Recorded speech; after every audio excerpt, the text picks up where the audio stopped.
Friends, welcome to Manvasan channel. இன்னைக்கு பார்த்தீங்கன்னா ஒரு சூப்பரான ஒரு ஸ்நாக்ஸ் தாங்க செய்ய போகிறோம். அதுவும் பன்னீரை வச்சு ஒரு ஸ்நாக்ஸ் செய்ய போகிறோம். அதுக்கு நான் பன்னீர் எடுத்துருக்குறேங்க. இது 100 கிராம் பன்னீர் எடுத்துருக்குறேன். அதை நீல வாக்கில் இது மாதிரி கட் பண்ணி வச்சுருக்குறேங்க. இது அப்படியே இருக்கட்டும். ஒரு பவுல் எடுத்துக்கலாங்க. பவுல் எடுத்துக்கின்னு இப்போ நம்ம கட் பண்ணி வச்சுருக்க பன்னீரை கொஞ்சம் பொறுமையாக சேர்த்துக்கலாம். ஏன்னா உடஞ்சிடும். அதனால் கொஞ்சம் மெதுவாக சேர்த்துக்குங்க. கொஞ்சமாக உப்பு சேர்த்துக்கலாங்க. அரை டீஸ்பூன் கார மிளகாத்தூள் சேர்த்துக்கலாம். அரை டீஸ்பூன் மஞ்சத்தூள், அரை டீஸ்பூன் தனியா, அரை டீஸ்பூன் கரம் மசாலா. பெப்பர் வந்து ஒன்றும் பாதியமாக உடைச்சிருக்குங்க. அது 1 டீஸ்பூன் போட்டுக்கோங்க. நல்லா காரஞ்சாரமாக நல்லா சூப்பராக இருக்கும்.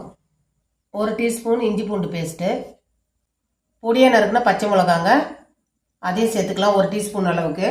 கூடவே பொடியாக நறுக்குனா மல்லித்தழை சேர்த்துக்கலாங்க. அதாங்க இதை லைட்டாக கலக்கி விடணும். ஏன்னா நம்ம கலக்கும் போது அந்த பன்னீர் உடையக்கூடாது. அதாங்க நல்லா மிக்ஸ் பண்ணி விட்டுட்டு மேலே வந்து 1 டீஸ்பூன் அளவுக்கு சில்லி ஃப்ளேக்ஸ் போட்டுக்குங்க. அது மேலே லைட்டாக தூவி விட்டுருங்க. அவ்வளோதான். இது அப்படியே இருக்கட்டும். பால் எலுமிச்சை மரத்தை இதில் பூஞ்சி விட்டுடலாங்க. லைட்டாக இப்படி கிளறி விட்டுருங்க. இது அப்படியே இருக்கட்டும்.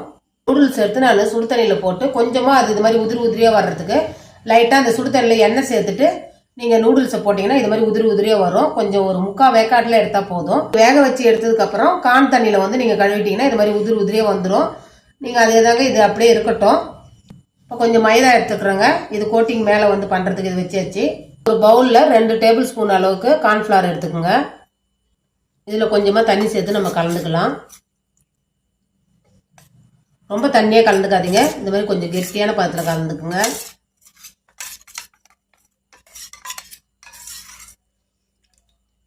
இந்த அளவு கலந்துக்குங்க. பன்னீர் வந்து ஃப்ரை பண்ணுறதுக்கு எல்லாம் ரெடி ஆகிடுச்சிங்க. இது ரெடி பண்ணிட்டுனா டக்குன்னு செஞ்சு முடிச்சிடலாம். இப்போ பன்னீர் வந்து ஒரு 5 நிமிஷம் அப்படியே மேக்னேட் பண்ணுறது வச்சாச்சு இல்லைங்களா. இப்போ எடுத்துன்னு வந்தாச்சு. இப்போ இதை எடுத்துட்டு மசாலா வந்து பிரியாத இருக்கிறதுக்கு ஃபஸ்ட்டு என்ன பண்ணுறீங்க, மைதாவில் ஒரு கோட் பண்ணிக்கோங்க. சும்மா அந்த மசாலாவுக்கோசம் தான்.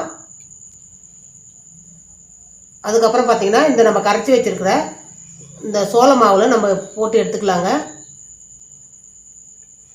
அவ்வளோதான். திரும்பவும் இந்த நூடுல்ஸ் இருக்குது இல்லைங்களா, இதை எடுத்து நம்ம இது மேலே இப்படி வச்சிடலாம்.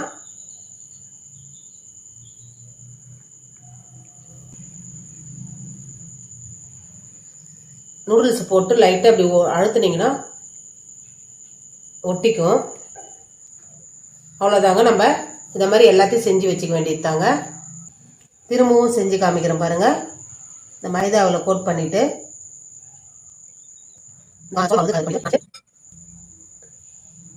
இப்படி சுற்றும் போது எங்கேயும் பிரியாது. அவ்வளோதாங்க. இதே மாதிரி எல்லாத்தையும் செஞ்சு வச்சுக்கோங்க. இப்போ இது மாதிரி செஞ்சு வச்சாச்சுங்க. பன்னீர் மீந்து இருக்குது இல்லைங்களா. இப்போ நான் வந்து கொஞ்சம் நூடுல்ஸில் செஞ்சுருக்கிறேன். கொஞ்சம் வந்து நான் வந்து ஓட்ஸ் வச்சு செய்ய போகிறேங்க. அதுவும் நல்லா சூப்பராக கிரன்ச்சியாக உங்களுக்கு கிடைக்கும். இப்போ கொஞ்சம் நான் ஓட்ஸில் எப்படி செய்யறதுன்னு காமிக்கிறேன். எங்கள் ஊரில் பார்த்தீங்கன்னா மழை, கரண்ட் வர ஆஃப் ஆயிடுச்சு. இப்போ நாங்கள் இந்த இருட்டிலே நாங்கள் உங்களுக்கு லைட்டு போட்டு வீடியோ எடுக்கிறோங்க. அந்த லைட்டு வெளிச்சத்துக்கு வேறு பூச்சி வேறு வருது. இப்போ இருந்தாலும் நம்ம செய்யலாம். திரும்பவும் ஒரு பீஸ் எடுத்துக்கோங்க. அவ்வளோதாங்க. எடுத்துகிட்டு அதே மாதிரி தாங்க திரும்பவும் நம்ம மைதாவில் கொஞ்சமாக அதை கோட் பண்ணி எடுத்துட்டு திரும்பவும் இந்த சோள மாவில் வந்து நனைச்சி எடுத்துக்கோங்க. இந்த ஓட்ஸில் போட்டு நம்ம இப்படி கரெக்டாக எடுத்துக்க வேண்டியதாங்க. நல்லா ஃபுல்லாக கவர் ஆகிற அளவுக்கு நீங்கள் போட்டு வச்சுக்கோங்க. இது சாப்பிடும்போது நல்லா மொறு சூப்பராக இருக்குங்க ஓட்ஸில் செய்கிறது.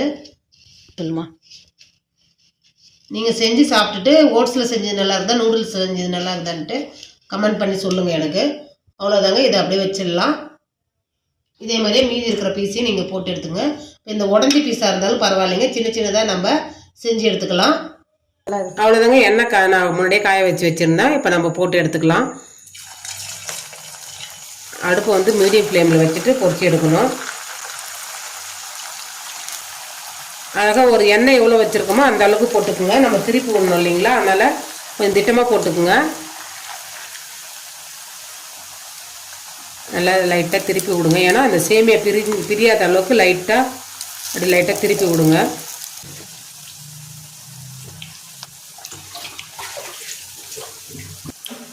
நம்ம நிறைய பன்னீர் ரெசிபி பார்த்துருப்போங்க. ஆனால் இது ஒரு டிஃப்ரெண்ட்டாக இருக்கும், க்ரன்ச்சியாக இருக்கும். குழந்தைங்களுக்கு நீங்கள் வந்து இதை செஞ்சு கொடுத்தீங்கன்னா என்ன இது டிஃப்ரெண்ட்டாக இருக்குதுன்னு சொல்லிட்டு அதிகமாக சாப்பிடுவாங்க. நூடுல்ஸ் எடுத்து பார்த்தீங்கன்னா நல்லா உடையும். இந்த டைமில் நம்ம எடுத்துடலாங்க. அவ்வளோதாங்க, இந்த அளவுக்கு நம்ம எடுத்துடலாம். ரொம்ப கலர்லாம் மாற தேவையில்லை. இது நல்லா மொறுன்னு ஆயிடுதுங்க. நல்லா உடச்சிதும் அந்த சேமியா பாருங்கள் நல்லா மொறுன்னு ஆயிடுது. இப்போ இந்த டைமில் எடுத்துடலாம்.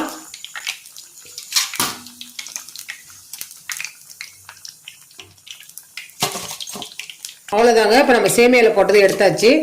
அடுத்தது வந்து இப்போ ஓட்ஸில் போட்டதை நம்ம போட்டு காமிக்கிறோங்க உங்களுக்கு. பார்த்தீங்கன்னா நம்ம ஓட்ஸில் செஞ்சு வச்சுருக்கோம் இல்லைங்களா, அதை நம்ம போட்டு பொரிச்சு எடுத்துக்கலாம். இது வந்து பயம் இல்லாத நீங்கள் போடலாங்க. இது பிரிஞ்சே வராது. நல்லா அந்த சோள மாவில் நல்லா அது கோட்டிங் ஆகிடும். பாருங்கள், ஒன்று கூட பிரிஞ்சு வரல. இது ரொம்ப டைம் எடுக்காது. எண்ணெயில் போட்டு ஒரு 5 நிமிஷத்தில் பொரிச்சு எடுத்துடலாங்க. இதுவுமே நல்லா கொஞ்சம் கலர் வந்து நம்ம எடுத்துடலாம். அவ்வளோதாங்க, இந்த அளவுக்கு வெந்தது நம்ம எடுத்துடலாம்.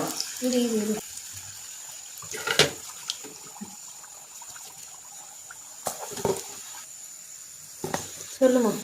அவ்வளோதாங்க, இந்த ரெசிபி பிடிச்சிருந்ததுன்னா மண்வாசம் சேனலை லைக் பண்ணுங்கள், ஷேர் பண்ணுங்கள், கமெண்ட் பண்ணுங்கள், சப்ஸ்கிரைப் பண்ணுங்கள். பக்கத்தில் இருக்கிற பெல் ஐக்கானை கிளிக் பண்ணுங்கள். தேங்க்யூ.